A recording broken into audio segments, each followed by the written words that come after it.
Itũũra-inĩ rĩa Kathage gĩcigo-inĩ kĩa ũmbunge gĩa Kirinyaga Central kaunti-inĩ ya Kirinyaga nĩkuo gĩkundi kĩa arĩmi gĩũkĩte na bengi, no rita rĩrĩ nĩ bengi ĩna mũbango wa gũthaitĩra mbegũ cia ũndũire.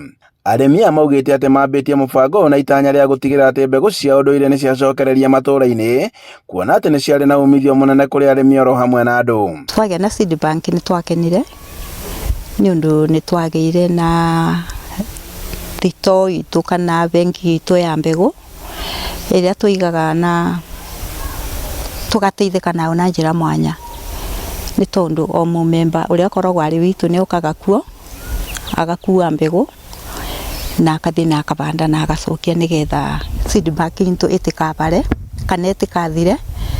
Ũguo nĩ tuonaga nĩ tũteithĩkaga.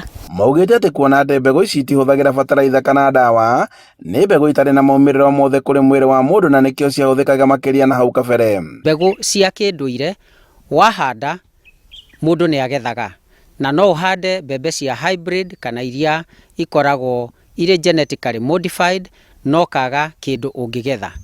Mbegũ cia kĩndũire nĩ ikoragwo ciĩnyitĩtie na nĩ ihotaga gũkũra kũrĩ marĩa maciĩrigicĩirie, tondũ nĩ kĩndũ kĩombĩirwo kũu na nĩ kĩhotaga kwĩgitia ũhoro wa kwaga maĩ maingĩ na gũthũkio nĩ tũtambi o hamwe na mĩrimũ. Maugĩte atĩ itanya rĩao nĩ gũtigĩrĩra atĩ mbegũ cia ũndũire ta njahĩ, no njogoro hamwe na ingĩ nĩ ciacokereria matũũra-inĩ, kuona atĩ nĩ ciarĩ na mawega maingĩ kũrĩ nginyagia marĩa matũrigicĩirie, makiuga atĩ wona mũrĩmi amũkĩra mbegũ ĩmwe aracokia thebũ-inĩ irĩ mbegũ igĩrĩ, na nĩguo iteithia arĩmi na njĩra nene.